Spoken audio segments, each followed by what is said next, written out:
Un monde à lire active le son.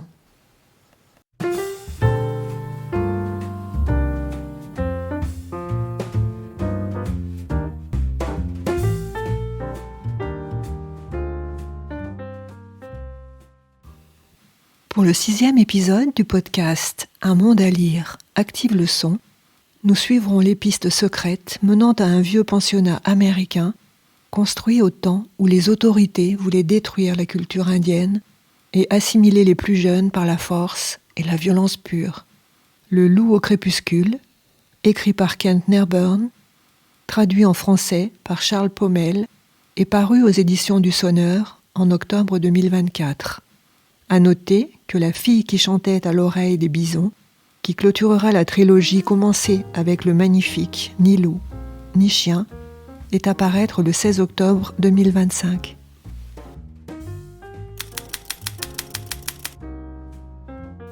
J'ai dévoré Ni loup, ni chien, premier opus de la trilogie en cours, avec passion. Ce road trip à travers les vastes plaines du Midwest emportait dans une vieille Buick brinque-ballante 2 Indiens Lakota, une chienne sans âge et un auteur passionné par l'indianité à travers les grands espaces géographiques, historiques et spirituels. Dès la parution du 2e volet, Le loup au crépuscule, je me suis précipitée en librairie. Kent Nerburn a publié une 15aine d'ouvrages consacrés à la culture amérindienne et américaine, mais seuls 2 d'entre eux, bientôt 3, sont parus en France. Il faut absolument lire Kent Nerburn. Il décrit une culture bien ancrée dans le présent, loin des habituels clichés.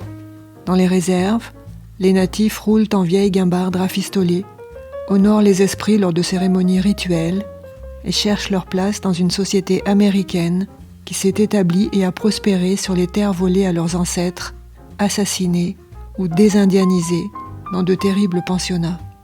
Pour Dan, indien Lakota, âgé de 90 ans, le gouvernement doit assumer ses responsabilités, regarder le passé en face et reconnaître que le bien qu'on a obtenu vient du mal qu'on a fait et qu'on va faire quelque chose pour rattraper ce mal.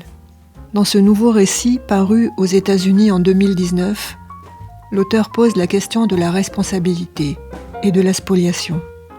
Il va aider son vieil ami à retrouver la trace de sa petite sœur disparue alors qu'elle n'était qu'une enfant dans un de ces tristement célèbres pensionnats autochtones. Mais il va surtout porter une parole silencieuse, la donner à lire au plus grand nombre. Il devint de plus en plus évident que toutes les familles portaient une cicatrice de l'époque des pensionnats. Des enfants à qui on lavait la bouche avec de la lessive, des petits garçons accrochés à des tables et battus à la ceinture ou enfermés des jours entiers dans des placards infestés de rats pour avoir parlé leur langue, des fillettes violées par les membres du personnel et dont les nourrissons étaient enterrés anonymement dans des recoins du jardin des écoles. Ce genre d'histoire était monnaie courante, et elles ne me firent que mieux comprendre à quel point la disparition de Yellowbird n'était ni unique, ni inhabituelle. La sœur de Dan n'était qu'une victime de plus dans la guerre menée par le gouvernement contre un peuple et un mode de vie. Kent Michael Nerburn est né en 1946 à Minneapolis, dans le Minnesota. Il a fait des études d'histoire américaine à l'université de Stanford, puis à celle de Berkeley. Il a publié plus d'une 15aine de livres, des essais, ainsi que des ouvrages de creative non-fiction sur la culture amérindienne et américaine. Il a remporté le Minnesota Book Award en 1995 pour Ni loup, ni chien, qui est aujourd'hui au programme de nombreux cursus universitaires d'histoire aux États-Unis. Nerburn a fondé et dirigé le Project Preserve, un projet d'histoire orale dans la réserve Ojibwe de Red Lake, dans le nord du Minnesota.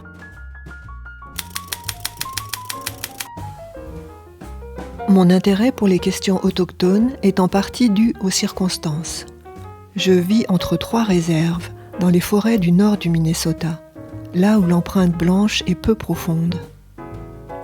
Vivre et travailler parmi les autochtones, là où la terre leur appartient encore, facilite l'intérêt pour le monde tel qu'ils le voient et le vivent. Mais mon intérêt vient également de ma conviction qu'une véritable spiritualité doit naître naturellement de la terre. L'Amérique est une terre indienne, et les peuples autochtones ont façonné leur compréhension spirituelle d'une manière authentique et intégrée. Nous avons tous beaucoup à apprendre de cette terre, et je souhaite contribuer à cet apprentissage. Cependant, travailler sur des sujets autochtones est un défi pour un auteur non autochtone. Nous sommes tous les enfants d'une même terre, et il y a des torts à reconnaître et des guérisons à apporter. Mon rôle, en tant qu'écrivain, est d'être un allié des peuples autochtones pour que leur histoire soit racontée à la mesure de leurs aspirations et pour contribuer à faire rayonner la profondeur de leur spiritualité sur le monde dans lequel nous vivons tous.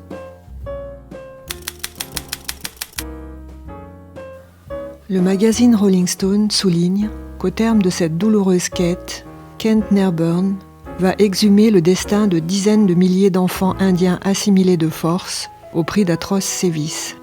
Un récit exceptionnel, plein de pudeur et de finesse, bouleversant.